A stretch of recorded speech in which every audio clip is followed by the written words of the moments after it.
Galih Vito Abimanyu dengan NIM 2308020071. Saya Sahrin dengan NIM 22080244. Saya Hafid Kurniawan dengan NIM 22080124. Di sini kami ingin mempresentasikan judul kami yang berjudul Pelaksanaan Birokrasi dan Kepegawaian Daerah.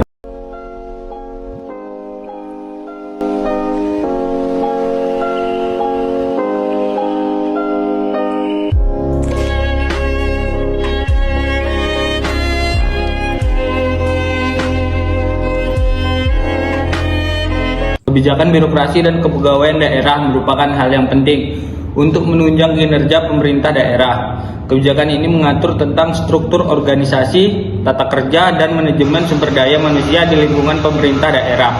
1. Pengertian dan ruang lingkup.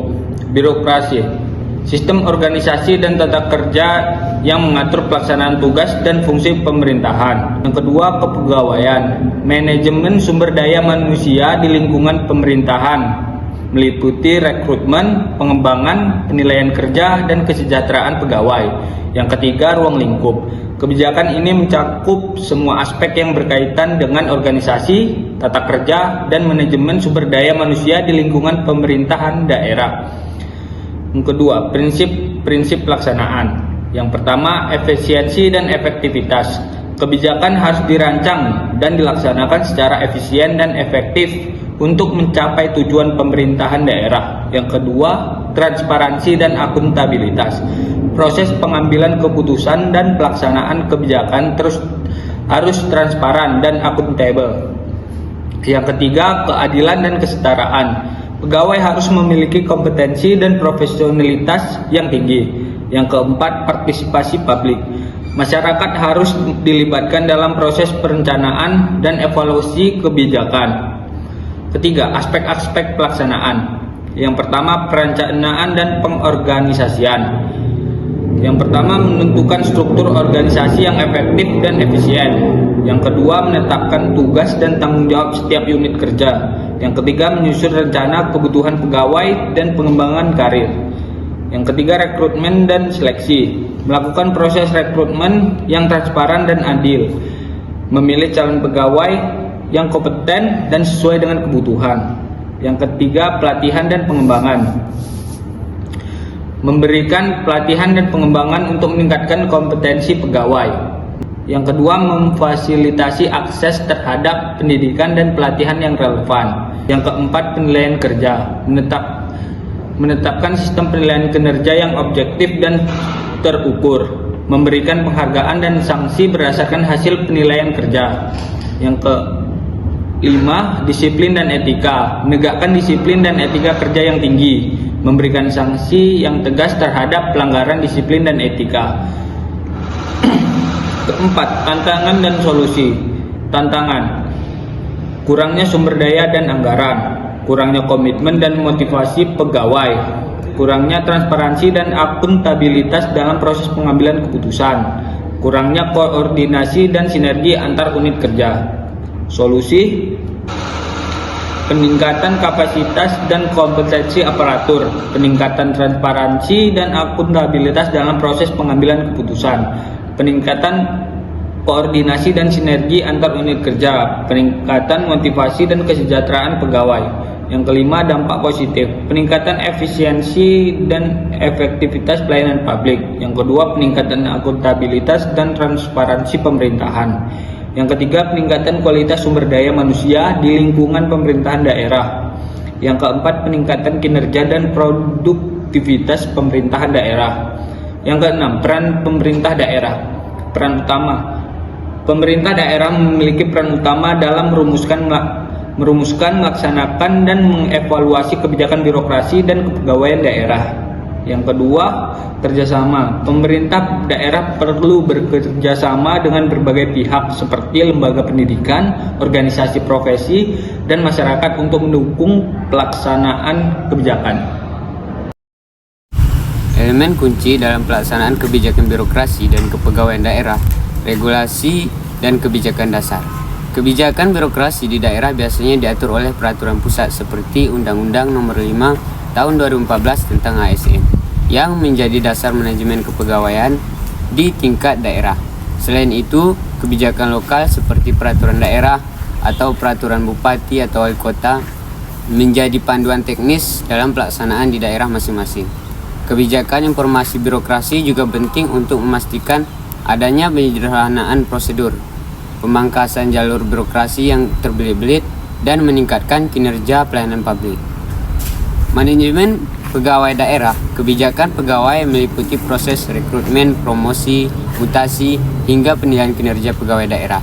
Setiap tahapan harus berdasarkan prinsip meritokrasi yang memastikan bahwa keputusan diambil berdasarkan potensi dan kualifikasi, bukan atas dasar koneksi atau nepotisme. E-government atau digitalisasi proses administrasi juga diperkenalkan untuk mempermudah monitoring kinerja pegawai dan mempercepat penyampaian layanan kepada publik. Reformasi birokrasi. Salah satu inisiatif dalam pelaksanaan kebijakan birokrasi adalah informasi birokrasi yang mencakup penyederhanaan struktur organisasi, pengurangan jumlah pegawai di posisi administrasi, serta penempatan pegawai di bidang-bidang strategis yang mendukung pembangunan daerah. Fokus utama reformasi ini adalah meningkatkan profesionalisme dan integritas ASN, serta pelayanan publik yang lebih responsif. Pegawai dan evaluasi. Setiap kebijakan yang diimplementasikan harus diawasi oleh inspektorat daerah serta lembaga pengawas eksternal seperti Badan Pemeriksa Keuangan atau Komisi Pemberantasan Korupsi untuk memastikan transparansi dan akuntabilitas pelaksanaan. Evaluasi kinerja pegawai melalui sistem akuntabilitas kinerja instansi pemerintah atau SAKIP menjadi alat ukur dalam melihat seberapa efektif pelayanan kebijakan yang sudah dilakukan. Contoh di daerah.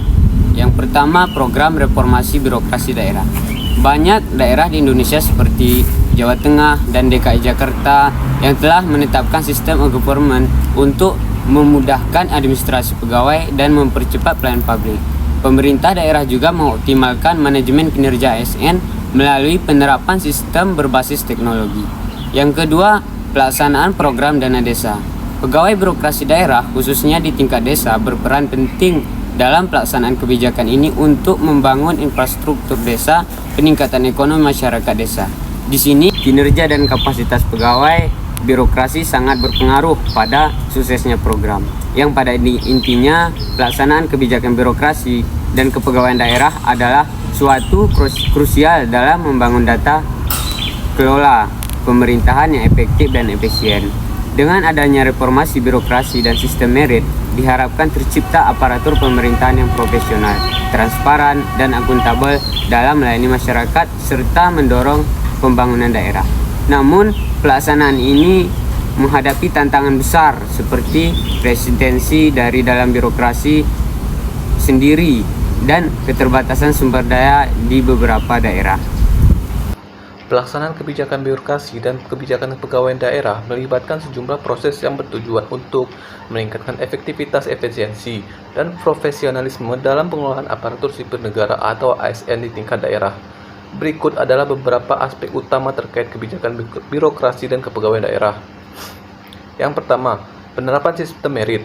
Sistem merit menekankan pada prinsip keadilan dalam rekrutmen, promosi, dan penilaian kinerja ASN. Kebijakan ini bertujuan untuk memastikan bahwa ASN diangkat dan dipromosikan sebagai kompetensi, kinerja, serta kualifikasi, bukan karena koneksi politik atau nepotismenya. Yang kedua, desentralisasi dan otonomi daerah. Seiring dengan otonomi daerah, kebijakan birokrasi dan kepegawaian daerah menjadi lebih terdesentralisasi. Ini berarti pemerintah daerah memiliki kewenangan yang lebih besar dalam pengelolaan pegawainya meski tetap dalam kerangka peraturan nasional. Yang ketiga, pengembangan sumber daya manusia atau SDM. Kebijakan pegawaian daerah juga mencakup program pengembangan kompetensi ASN melalui pelatihan, pendidikan, serta peningkatan kapasitas profesional. Ini penting untuk memastikan bahwa ASN mampu beradaptasi dengan perubahan dan tantangan yang dihadapi daerah. Yang keempat, reformasi birokrasi. Pemerintah daerah diharuskan melaksanakan reformasi birokrasi yang mencakup penyederhanaan prosedur, pemanfaatan teknologi informasi dalam pelayanan publik, dan perbaikan tata kelola pemerintahan. Ini bertujuan untuk meningkatkan kualitas pelayanan kepada masyarakat dan meminimalkan praktik korupsi. Yang kelima, pengelolaan kinerja ASN. Kebijakan kepegawaian daerah juga mengatur mekanisme evaluasi kinerja ASN yang objektif dan berkelanjutan. Sistem ini memotivasi ASN untuk meningkatkan kinerja dan memberikan pelayanan terbaik kepada masyarakat.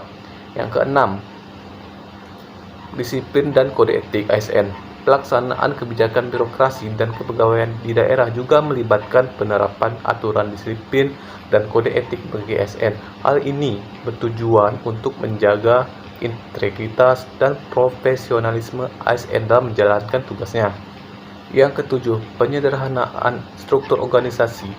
Dalam rangka meningkatkan efisiensi, pemerintah daerah seringkali melakukan penyederhanaan struktur organisasi melalui penggabungan atau penghapusan beberapa satuan kinerja sesuai dengan kebutuhan masing-masing. Secara keseluruhan, kebijakan birokrasi dan kepegawaian di daerah bertujuan untuk menciptakan tata kelola pemerintahan yang lebih baik, pelayanan publik yang optimal, serta membentuk ASN yang profesional, kompeten, dan integritas. Jika kalian bingung apa itu reformasi birokrasi merupakan upaya pemerintah untuk mengubah sistem penyelenggaraan pemerintahan, terutama dalam aspek kelembagaan, kelaksanaan, dan sumber daya manusia aparaturnya. Dan beberapa aspek utama dalam membangun birokrasi adalah membangun visi birokrasi, membangun manusia birokrasi, membangun sistem birokrasi yang meliputi pembenahan struktur, penerapan strategi yang tepat, dan pembenahan budaya organisasi. Beberapa hal yang dilakukan dalam reformasi adalah meningkatkan profesionalisme dan kompetensi dalam perekrutan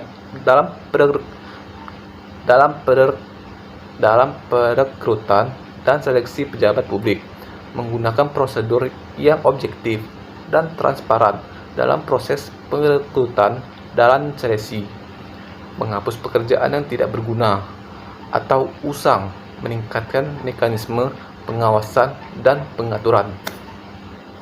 Sekian penjelasan dari video kami, lebih dan kurang kami mohon maaf. Kami akhiri, wabillahi taufiq wal hidayah. Wassalamualaikum warahmatullahi wabarakatuh.